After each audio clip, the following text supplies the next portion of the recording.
that stuff does happen. But I want you to look at verse 7. Now I want to back up just a little bit in verse 6.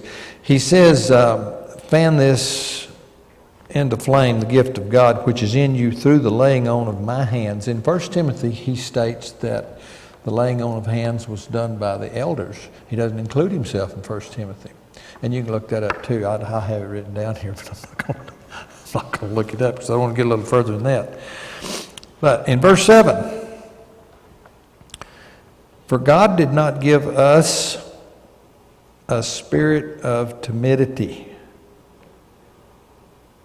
Why does he make that statement? And if God doesn't give us the spirit of timidity, who does? Rex? God was saying, I didn't give you a spirit of timidity, I gave you a spirit of power. Exactly. So where does the spirit of timidity come from? Up here, people say it. Rex said it comes up here. You ever been timid? Yeah, I have. Mm-hmm. I think if you're alive, you have at some point. How many of you were timid on your wedding day? Can you remember back that far?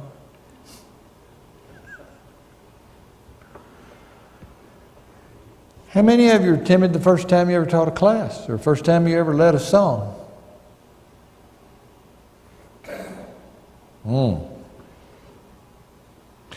A spirit of power.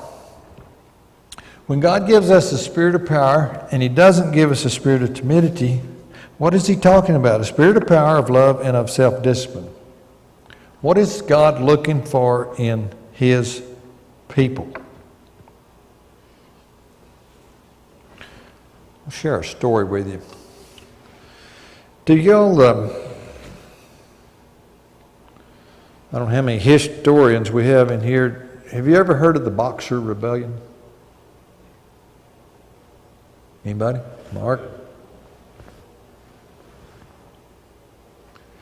Okay, this was in 1899, 1900.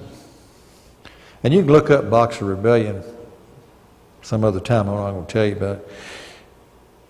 This is Chinese.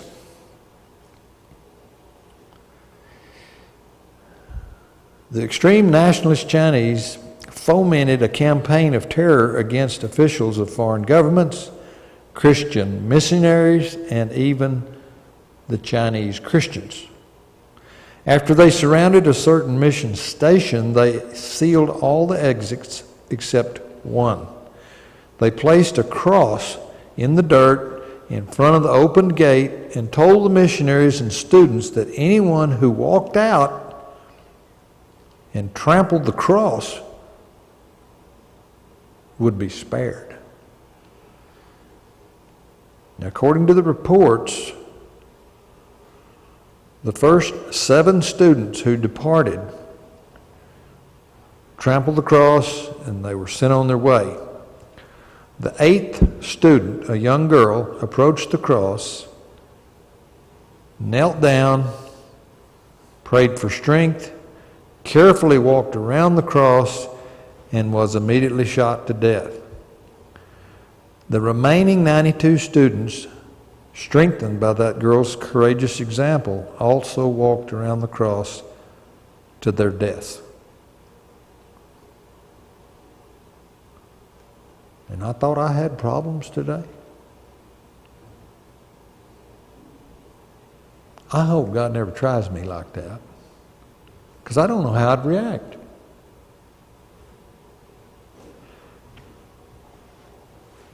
But 92 students didn't have a spirit of timidity, did they? They banked on the power of God, of love, and of self-discipline. And I don't know how bad their world was. It was probably pretty bad. But if they believed their eternity consisted of an association with Jesus Christ, it was probably easier for them to take the bullet than face what they would have to face otherwise. I don't know. So in verse 8 he says, don't be ashamed to testify about our Lord, or ashamed of me, his prisoner, but join with me in suffering for the gospel by the power of God, who has saved us and called us to a holy life. So he's telling Timothy to not be ashamed and not be ashamed to testify about our Lord, or ashamed of me, his prisoner.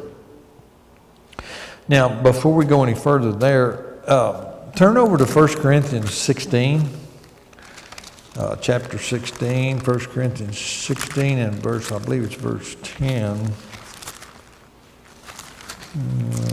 Let's see.